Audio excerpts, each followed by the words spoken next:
Bom dia. Bom dia. Bom, muito obrigado a casa, né? Primeira vez que estou vindo aqui.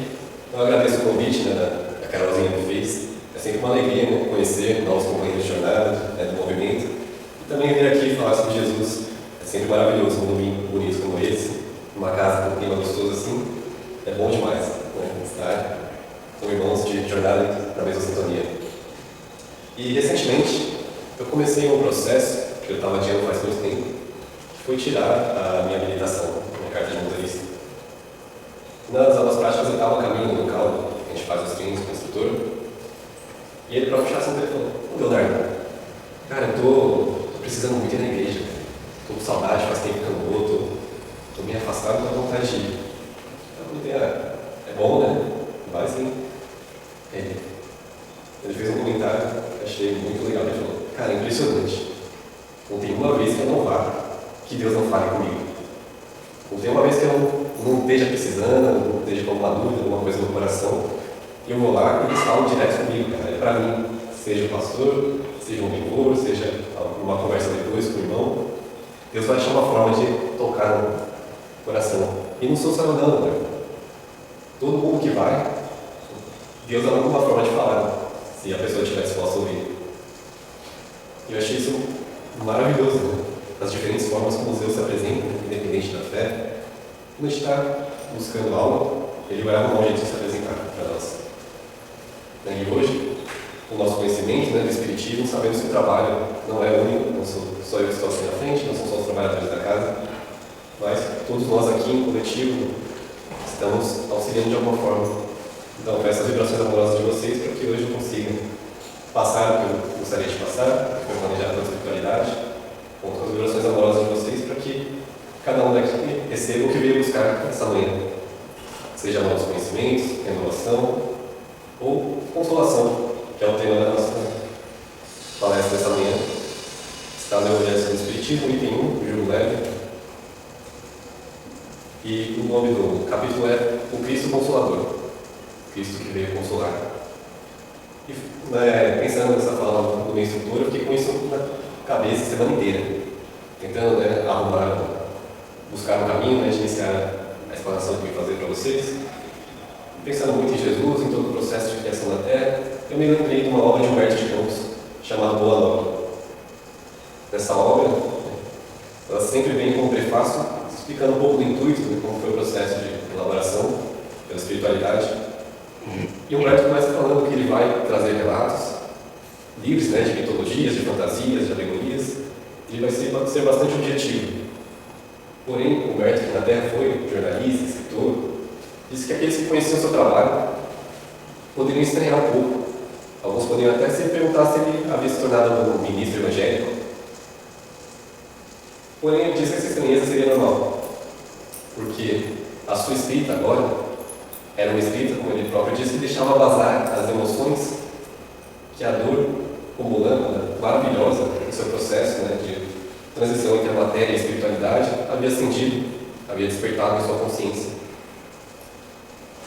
Ele, à luz desses novos conhecimentos, traz 30 episódios do folclore da espiritualidade.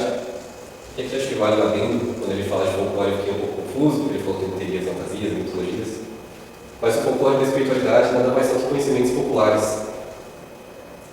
A espiritualidade guarda os registros dos grandes acontecimentos. E, como ele próprio diz, ele não buscava escrever para agradar os seus fãs enquanto encarnado aqui na Terra. Ele buscava escrever com o máximo proveito. Suas palavras ali fossem úteis para a nossa jornada aqui na Terra, enquanto espíritos imortais.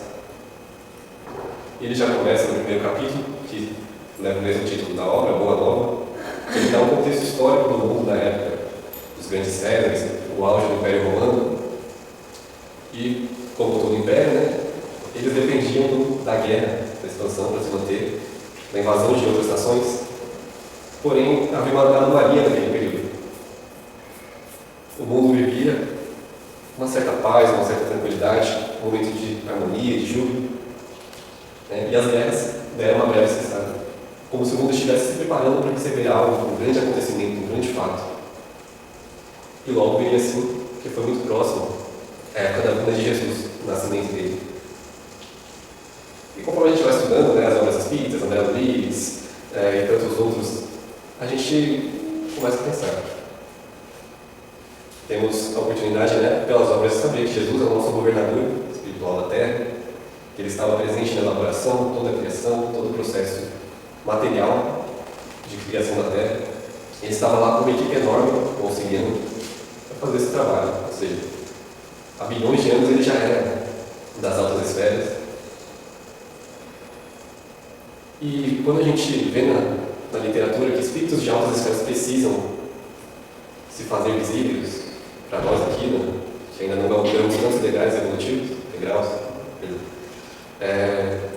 é um trabalho enorme. Não porque eles não consigam vir, mas para que eles possam se fazer visíveis, possam interagir conosco. Porque conforme o espírito vai se depurando, evoluindo, o seu perispírito vai ficando mais etéreo, vai ficando mais suave. E eles, ainda assim, né, fazem todo esse esforço para se fazer visíveis a nós. Isso não são espíritos que ainda chegaram no mesmo grau, né, evolutivo de Jesus, já é toda essa dificuldade. Agora imagina o mestre. Ele poderia ter mandado qualquer um. Poderia, dentro da sua equipe, ter selecionado, né, irmãos e irmãs que iriam fazer um trabalho igualmente excelente. Porém, ele decide vir ele próprio. Isso já demonstra o amor enorme que ele tem por nós. E quando ele inicia, né, a sua jornada, mais ou menos ali por volta dos anos 30, tem um diálogo muito interessante, escrito no capítulo 3 do Boa Nova, que Jesus ele está passando um tempo ali com Batista no deserto da Judéia, em jejum, fazendo os preparativos, né, meditando, buscando a sua conexão. E em certo ponto da sua viagem ele faz uma pausa. Então ele está sentado próximo ao templo, né, como peregrino, e ele chama a atenção de alguns sacerdotes que estão ali, próximos. Muitos pela sua aparência física, que é um pouco diferenciada, mas como está escrito aqui na narrativa de Humberto, ele era um ser que tinha um olhar muito sereno e profundo. E alguns dos sacerdotes se afastam, né, sem maior interesse. Porém, um, chamado Hanan, ou Anan, não sei qual a pronúncia correta, então deixo as duas aqui para vocês, ele se interessa, ele vai falar com Jesus. Ele desenvolve um diálogo bem interessante que eu vou ler aqui na íntegra para vocês. Então ele se aproxima e diz: Galileu, o que fazes na cidade? Passo por Jerusalém buscando a fundação do reino de Deus, exclamou Cristo com modesta nobreza. Reino de Deus? Tornou o sacerdote com acentuada ironia. Que pensas tu venha a ser isso? Esse reino é a obra divina no coração dos homens, esclareceu Jesus com grande serenidade. Aqui eu faço uma pausa, que o reino de Deus é construção divina no coração de cada um. Então o que Jesus veio trazer, através dos seus ensinamentos, das suas vivências, de tudo que ele passou, do que ele deixou, das suas palavras, foi nos dar, né, as ferramentas, o material, para que cada um de nós faça essa construção dentro de si. E o diálogo prossegue. Obra divina em tuas mãos, revidou Hanan, com uma gargalhada de desprezo. E continuando as suas observações irônicas, perguntou: O que contas para levar essa difícil empresa? Quais são os teus seguidores e companheiros? Acaso terás conquistado o apoio de algum príncipe desconhecido e ilustre para auxiliar na execução de teus planos? É o que a gente vê, inclusive hoje, né? Acreditar que a gente precisa de grandes recursos, de grandes apoios, de poder político, para poder mudar algo, né, dentro do nosso contexto, da nossa realidade. A gente se atém muito, né, 100% a coisas materiais, e isso está representado na fala também aqui do sacerdote. Mas Jesus responde: Meus companheiros hão de chegar de todos os lugares, respondeu o mestre com humildade. Sim, observou Hanan, os ignorantes e os tolos estão em toda parte da terra. Certamente que isso representará o material de tua edificação. Entretanto, propões-te a realizar uma obra divina e já viste alguma estátua perfeita, modelada em fragmentos de lama? Sacerdote, replicou Jesus com energia serena, nenhum mármore existe mais puro e mais formoso do que o do sentimento, e nenhum cinzelo é superior a uma boa vontade sincera. Quem nunca, né? Quando começa a estudar, ingressa em alguma religião, não só o espiritismo, começa a aprender as coisas e se sentir culpado, né? Não se sentir digno, né, de realizar alguma coisa, porque ainda tem muitas imperfeições. Mas Jesus aqui dá o exemplo, ele fala, né, do mármore, do sentimento e da boa vontade. Guarda essas palavras, sentimento e boa vontade.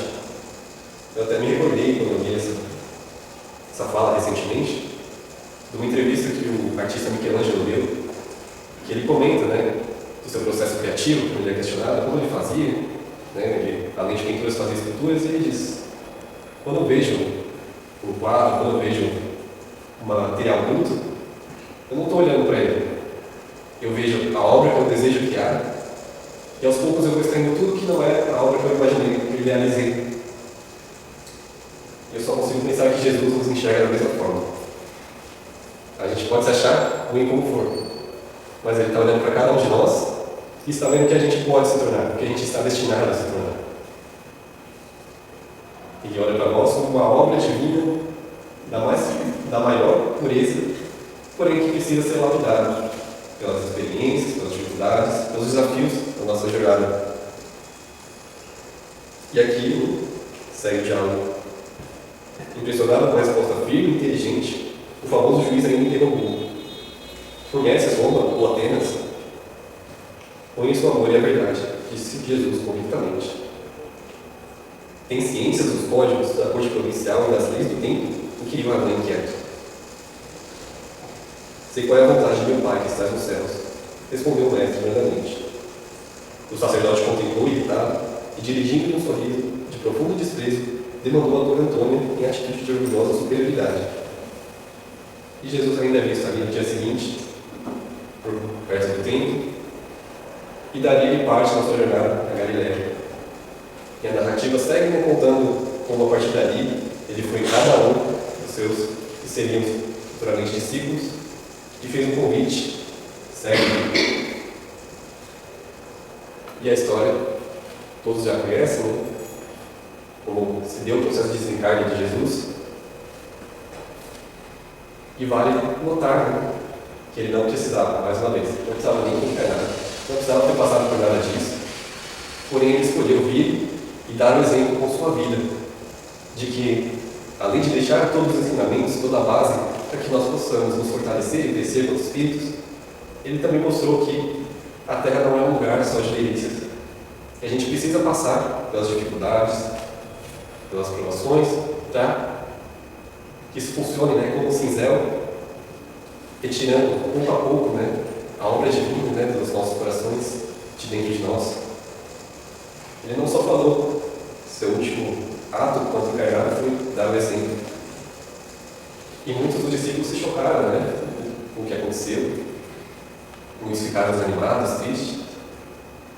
No Evangelho de Lucas, conta-se, né, que 2 ali, seguidores de Jesus, estavam bastante tristes, muito chateados com o que aconteceu. E eles se colocaram em uma viagem para Emaús. E na estrada eles iam comentando, né? Poxa, mas até os discípulos diretos que estavam ali com ele, mais próximos, todo dia estão tão tristes, estão tão abalados com o que aconteceu. Será que vale a pena? O que vai ser de nós agora? E eles vão conversando, e sem que eles se percebessem, chega próximo um peregrino e dirige a palavra a eles. Por que vocês estão tão tristes? O que está acontecendo? E eles perguntam: poxa, mas você não ficou sabendo, né, do grande Messias foi crucificado? Ele: sim, mas estou sabendo, mas conte, o que está fugindo dos corações de vocês? E eles vão abrindo o coração ao peregrino nesse diálogo, e ele vai respondendo, vai dando palavras de ânimo, novas energias, até que eles chegam numa hospedaria, onde eles deixam já não 2 seguidores chorosos, tristes, abalados, mas seguidores confiantes, renovados, dispostos a dar continuidade na obra. E assim como esses 2 seguidores não foram abandonados, Jesus não abandonou a nós. Ele prometeu que no momento certo, quando estivéssemos preparados a receber, viria um Consolador. Alguém que iria relembrar os seus ensinamentos ia dar uma nova luz a ele, dar uma nova profundidade. E séculos depois, chega, através da obra de Kardec, junto aos imortais, a codificação espírita. E interessante lembrar, né, que ele vem como consolador, não vem como solucionador. Ele vem para relembrar os ensinamentos, para nos fortalecer na nossa jornada. E aqui eu peço licença para ler na íntegra o primeiro item, né, o objeto do nosso estudo de hoje, que é o capítulo 6 do Cristo Consolador, o jugo leve. É bem curtinho.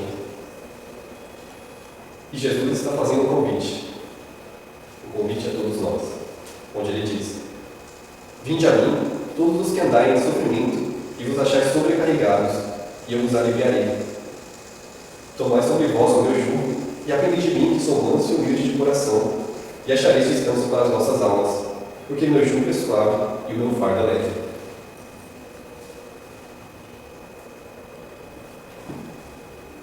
Meu jugo é suave e o meu fardo é leve.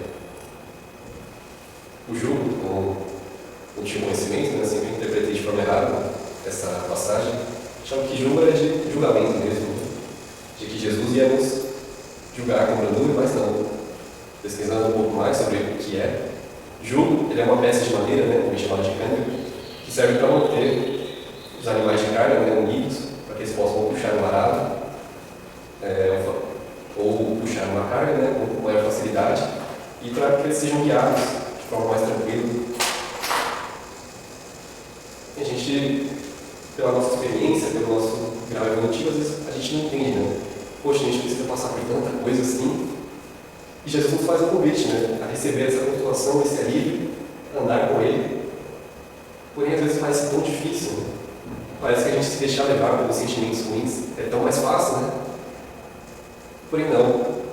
Tem até uma história do Chico, um caos, né, que conta sobre a sua vida. Dizem que Chico tinha uma cachorrinha que ele gostava muito. Então, após os trabalhos, né, que, como a gente sabe, varava à noite, ele cansado, mas ainda assim chegava e cuidava da bichinha, brincava, dava o alimento, era a alegria dele. E certa vez ela fica doente, e quem tem um bichinho em casa sabe, né, quando eles ficam doentes, eles exigem a nossa atenção, o nosso cuidado, né, até investimento financeiro, para que o nosso companheirinho ali, nosso amigo, volte a restabelecer sua saúde. E Chico estava nessa. E alguém ali do seu convívio, né, vendo aquilo, e pensou: poxa, todo esse trabalho com o Chico, né, acho que eu vou dar uma ajuda para ele. Foi lá e matou a cachorrinha. Acreditando que estava fazendo bem, estava ajudando, né, que era um trabalho a menos. Né? E Chico fica muito chateado com aquilo. Muito chateado mesmo. A ponto de que um dia ele manda o Chico aí e fala: olha, Chico, a gente precisa conversar. Esse teu sentimento aí, essa tua mãe, está atrapalhando o trabalho mediúnico. Chico, está atrapalhando? E o que eu faço? Como é que eu devo agir? Ele manda perguntar: você sabe quem matou sua cachorrinha? Sei. Tudo bem, então você vai lá, você vai descobrir a coisa que essa pessoa mais deseja, o que ela mais quer, e você vai dar de presente para ela. Mas como assim? Né? Matou minha cachorrinha, vai ganhar presente? Chico, receita não é minha, é do Cristo. Ah, se é do Cristo, então vou fazer, né? Do jeito. E ele descobre que a pessoa queria muito ganhar uma máquina de costura. Ele vai lá, traz uma dívida enorme, né? Mas compra a máquina e dá de presente para a pessoa. E no momento que ele entrega o presente, a pessoa fica tão feliz, tão grata, né? Que dela emana uma luz que vai direto no peito do Chico e limpa todo aquele sentimento ruim que ele estava carregando. E Emmanuel vem e diz: viu, Chico? Receita do Cristo, confia. Porque pode parecer contraditório para nós, mas a gente carregar sentimentos de mágoa, de ódio, carregar o ressentimento, é muito mais custoso do que a gente trabalhar e buscar perdoar, buscar relevar, buscar ter a paciência. É muito mais difícil seguir sem Jesus, sem buscar os seus ensinamentos. E é essa condição que ele coloca quando ele faz esse convite. Ele diz: vinde a mim, mas vinde trabalhando com o sentimento de amor e da caridade. E eu sempre vi o amor e a caridade, né, como uma coisa só, já que caridade é uma obrigação. Porém, voltando lá na fala de Jesus, a Hanã, o sacerdote, quando ele fala, né, que não tem mármore mais puro do que o sentimento da boa vontade. Eu acho que talvez a nossa maior dificuldade seja trabalhar os nossos sentimentos. Principalmente quando a gente tem contato com uma doutrina como a espírita, que não tem meias palavras, que não tem dogmas, e a gente descobre sobre a reencarnação e sobre tantos fenômenos, e a gente fica, às vezes, né, muito feliz, eufórico, disposto a colocar esses ensinamentos na nossa prática, né, ou aplicar as situações que a gente vê, e a gente acaba deixando um pouco de lado o sentimento. Né? Tem pessoas até dentro do espiritismo que acham que porque acredita, né, na vida após a morte, na reencarnação, que não pode chorar por alguém que desencarna, como se a saudade não fosse real, como se o sentimento não fosse real. E não, muito pelo contrário. A gente precisa sim se deixar sentir pelas coisas e aceitar os nossos sentimentos naquele momento. Lembrando que a aceitação não é inação, não é a gente deixar de reparar as coisas que a gente gosta no momento que a gente está e os nossos defeitos, mas sim entender onde a gente está e para onde a gente deseja ir. E tem um livro que já é bem curtinho, pouco conhecido, que chama Viagem Espírita, onde Kardec fala, são vários discursos, né, nas suas viagens para divulgação, em encontros espíritas, e num discurso ele fala, né, que dentro do movimento, se houver divergências, se houver conflitos, diferenças de opiniões, e haja uma cisão, ele tomaria, sem sombra de dúvida, sem se questionar, um lado. E a gente pensa, poxa, mas Kardec era um cientista, era um homem da razão. Foi ele que disse, né, que a fé inabalável é aquela que pode enfrentar a razão face a face em qualquer período, né, da história, sem ter medo. E a gente pode acreditar que ele iria, né, pelo lado que tem mais razão. Mas não. Ele disse que ele se colocaria sem sombra de dúvida, sem pensar duas vezes, sem ouvir os argumentos, sem ouvir nada, do lado que se mostrasse mais caridoso, do lado que apresentasse mais caridade. Porque onde mora a caridade também há a humildade. Então qualquer acerto que precise fazer depois é mais fácil ajustar. Agora, onde tem 100% a razão, ali também normalmente mora o orgulho. E aí é mais difícil, o processo é muito mais longo. Então, pensemos, né, nos nossos conhecimentos, na nossa inteligência como um grande barco, ou como um carro, um automóvel, mas que precisa ali do leme, do volante, que é o amor direcionando e guiando. Então, quando Jesus faz esse convite, ele está abrindo, está dando a busca, está dando as dicas para a gente chegar na rota correta, mas não basta a inteligência, a gente precisa se deixar sentir. Teve até uma coisa que me chocou bastante, faz pouco tempo, saiu na Netflix um documentário sobre o que aconteceu na Boate Kiss, acho que em 2013, né? Isso reavivou um pouco, né, uma das discussões, e eu me deparei com os comentários de pessoas que se diziam espíritas, né, não as conheço pessoalmente, fazendo comentários, né, dadas as circunstâncias que aconteceram, aquele fato, falando, eram espíritos, né, que estavam presentes na época do Holocausto, por isso que aconteceu isso. E eu fiquei muito chocado. Eu achei isso de, não só um desrespeito, mas de uma insensibilidade. Então, contra tudo que a gente encontra no Evangelho. Porque, primeiro, a gente não tem uma visão absoluta de tudo. Nossa visão é só relativa. Então, quem sabe o porquê daquilo é Deus e a espiritualidade. E o nosso papel, pensando, né, no amor, na caridade que nos foi apresentado pelo Evangelho, não é de buscar aplicar os nossos conhecimentos, embora eu até entenda, porque a gente fica, né, querendo, poxa, descobrir quem é a reencarnação de quem, né, isso aconteceu por quê. Eu entendo, mas a atitude caridosa naquele momento é vibrar pelos irmãos que partiram, lembrar das famílias, né, que precisam de consolação, que precisam de um apoio em momentos tão difíceis. Imagina só se colocar no lugar dessas pessoas, tem alguém ali que acabou partindo e ainda tem que ouvir, né, coisa de gente que não conhecia ali pessoalmente, sua filha, irmã, seja amigo, amiga. Eu entendo, às vezes, a gente quer de fato, né, aplicar os conhecimentos, né, a gente lembra do caos, né, o que aconteceu, entendo. Mas o que a gente deve primeiro questionar é Qual a atitude mais amorosa? Qual a atitude mais caridosa a gente deve ter para comparar com essa situação? Sentimento. E embora a Igreja de Deus seja a construção individual de cada um de nós, é importante a gente lembrar que nós vivemos em um coletivo, que a nossa evolução depende do convívio com os nossos irmãos. Jesus não fugiu, né, de estar ali nas multidões, trabalhando, conversando, orientando. E nós também não podemos fugir do convívio. Por mais difícil que pareça, às vezes, mesmo que às vezes seja necessário se afastar, mas tenhamos a compreensão de que nós devemos, conforme a gente vai conhecendo, aumentando os nossos conhecimentos, trabalhar para que a nossa vida se torne uma expressão viva do amor e do Evangelho de Jesus.